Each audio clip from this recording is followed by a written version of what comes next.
Hello everyone, কেমন আছেন আপনারা? চলে আসলাম নতুন একটা ভিডিওতে। এই ভিডিওতে আপনাদের এমন একটা কান্ট্রির কথা বলবো যে কান্ট্রিটা ইকোনমিক্যালি অনেক বেশি স্ট্রং, স্থিতিশীল এবং অনেক বেশি ধনী। সেই কান্ট্রিটি হচ্ছে ইউরোপের একটি অন্যতম নর্ডিক কান্ট্রি নরওয়ে। নরওয়েতে আপনারা আসার পরে কিভাবে সেটেল হবেন বা স্টুডেন্ট বিষয়ে আসার পরে পড়াশোনা শেষ করার পরে আপনারা কিভাবে থেকে যাবেন নরওয়েতে, তার 4 থেকে 5টি উপায় বলবো। যে উপায়গুলো আসলে আমার প্র্যাকটিক্যাল অভিজ্ঞতা থেকে বলতেছি এবং যে উপায়গুলো কিন্তু অন্য কারোর ভিডিওতে পাবেন না। তো চলেন শুরু করা যাক। নরওয়েতে আপনারা অনেক সময় পড়াশোনা করতে আসেন, আসার পরে কিন্তু আপনারা একটা নির্দিষ্ট টাইম পরে পড়াশোনা শেষ করে পোস্ট স্টাডি ওয়ার্ক পারমিট নেওয়ার পরেও আপনারা চাকরি না পেয়ে অন্য অন্য দেশে চলে যান। সো আজকে এই ভিডিওটা তাদের জন্য যারা আসলে নরওয়েতে আসতে চান এবং নরওয়েতে সেটেল হতে চান। তো চলেন শুরু করা যাক।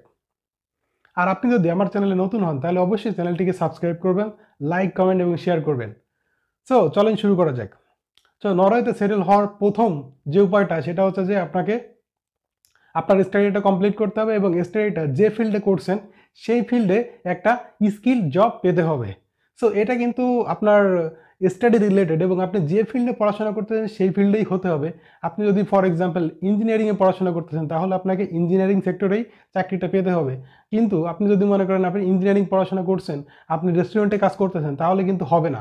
সো নরওয়েজিয়ান গভর্নমেন্ট কিন্তু এই রুলসটাতে অনেক বেশি স্ট্রিক্ট। সো এই ক্ষেত্রে যারা একটু ভালো স্টুডেন্ট আছেন বা যারা একটু পড়াশোনায় ভালো, আমি তাদের বলবো যে আপনারা পড়াশোনা করেন প্লাস ইন্টার্নশিপ এবং অন্য অন্য পার্ট টাইম জব আপনার সাবজেক্ট রিলেটেড যেগুলো আছে সেইগুলোতে ফোকাস করার চেষ্টা করেন। সেইগুলোতে ফোকাস করলে হবে কি, আপনার পড়াশোনারত অবস্থায় আপনি একটা স্কিল গ্যাদার করবেন নরওয়েজিয়ান জব মার্কেটে।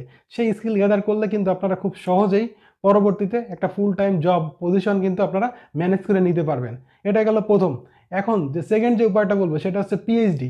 আপনারা যারা ভালো করে পড়াশোনা করেন বা আপনারা যাদের একটা ভালো রেজাল্ট আছে, বি আছে নরওয়েজিয়ান সিস্টেমে, বি বা বির বেশি থাকে, যাদের যাদের থিসিসে ভালো আছে, অ্যাটলিস্ট বি আছে, তারা কিন্তু পিএইচডিতে করতে পারেন, পিএইচডিতে অ্যাপ্লাই করতে পারেন।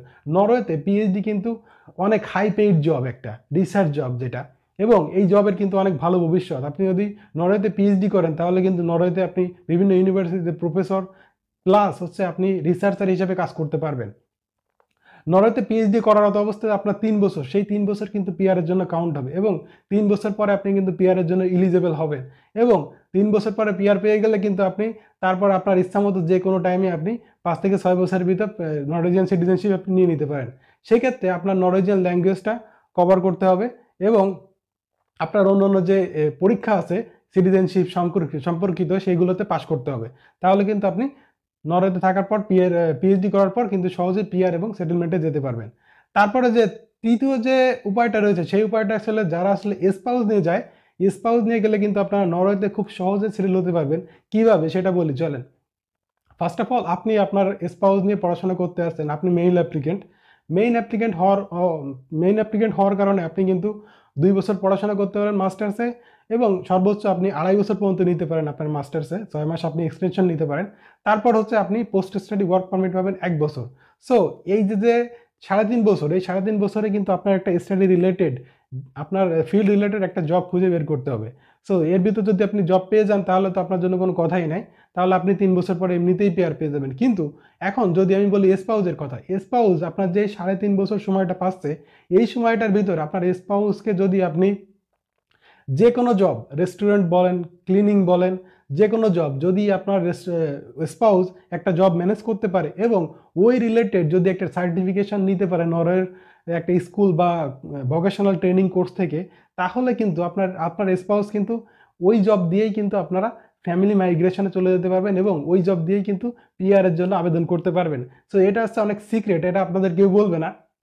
সো আপনার ওয়াইফকে দিয়ে যদি আপনি কিছু করাতে চান, আপনার ওয়াইফকে দিয়ে যদি আপনি সেটেলমেন্টে যেতে চান, আপনি পারতেছেন না, আপনি সোশ্যাল সায়েন্সের স্টুডেন্ট, কিন্তু আপনার ওয়াইফকে যদি, সোশ্যাল সায়েন্স স্টুডেন্ট হোক আর যেই স্টুডেন্ট হোক, যদি আপনার ওয়াইফ একটা জব ম্যানেজ করে, স্পেশালি যখন আপনি 3টা বছর তাকে দিবেন তখন কিন্তু সে অনেক সময় পাবে এবং ওই সময়ের ভেতর দিয়ে সে রেস্টুরেন্ট কিংবা ক্লিনিং কিংবা যে কোনো একটা জব ম্যানেজ করতে পারে এবং যদি সেটা ফুল টাইম হয়, তাহলে কিন্তু আপনারা খুব সহজে সেটেলমেন্টের দিকে যেতে পারবেন এবং ওই জব দিয়েই কিন্তু আপনারা ফ্যামিলি ইমিগ্রেশনের ভেতর দিয়ে আপনারা পিআর এর জন্য অ্যাপ্লাই করতে পারবেন।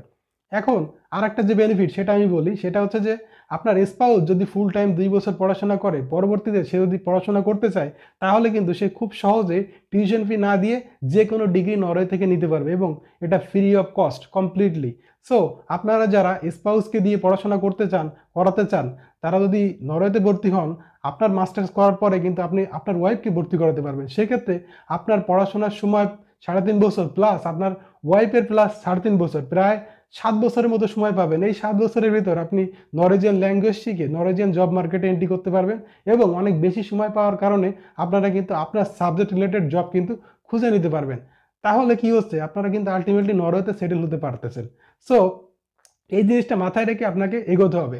আর একটা যে টিপস এক্সট্রা আমি আপনাদের দিতে পারি, সেটা হচ্ছে যে আপনার ওয়াইফ বা আপনার স্পাউস যদি নার্সিংয়ে পড়াশোনা করতে চায়, সেক্ষেত্রে নার্সিং কিন্তু নরওয়েতে খুবই একটা ডিমান্ডিং একটা ক্যারিয়ার, এবং এই নার্সিংয়ের কিন্তু অনেক বেশি স্যালারি, 3.5 লাখ থেকে 5 লাখ পর্যন্ত টাকা স্যালারি হতে পারে বিডিটি। সো আপনার ওয়াইফ যদি নার্সিং করতে চায় বা নার্সিংয়ের একটা কোর্সে ভর্তি করাতে পারেন, তাহলে কিন্তু খুব সহজেই পিআর পেয়ে যাবেন। কিভাবে? আপনার ওয়াইফ যদি নার্সিংয়ে ভর্তি হয়, তাহলে নার্সিং পড়া শেষ না হতেই কিন্তু তারা কিন্তু জব পেয়ে যায়, এবং জবের প্লেসমেন্ট তাদের আগে থেকেই হয়ে থাকে। সো এই ক্ষেত্রে আপনার করণীয়, এই ক্ষেত্রে আপনার ওয়াইফকে কিন্তু প্রথম দিক থেকে, আপনার প্রথম ইয়ার থেকে আপনার ওয়াইফকে বলবেন যে হ্যাঁ, আপনি আপনি কাজের পাশাপাশি আপনি নরওয়েজিয়ান কোর্সটা করে ফেলবেন। এবং আমি সাজেস্ট করবো যে আপনার স্পাউসকে আপনি একটা পেইড কোর্সে ভর্তি করাবেন স্কুলে, যেটা করালে হবে কি, আপনার স্পাউস ওই পেইড কোর্সে ভর্তি হলে খুব সহজেই A1 A2 বা B2 পর্যন্ত চলে যেতে পারবে 1 বছরের ভিতর। এবং নরওয়েজিয়ান ল্যাঙ্গুয়েজ কিন্তু অনেকটা ইজি। সো আপনারা যারা নরওয়েতে সেটেল হতে চান, তারা কিন্তু এই স্টেপটা, এই কৌশলটা নিতে পারেন। এই কৌশলটা অবলম্বন করলে আপনারা কিন্তু খুব সহজে নরওয়েতে একটা লেন্দি টাইম পাবেন, এবং যে টাইমের ভিতরে আপনার নরওয়েতে পিআর এবং সেটেলমেন্টের দিকে যেতে পারবেন। এছাড়াও আমি যদি 2টা এক্সাম্পল দিই আপনাদের, আমার দেখা হচ্ছে, একটা হচ্ছে নেপালি স্টুডেন্ট আসছিল।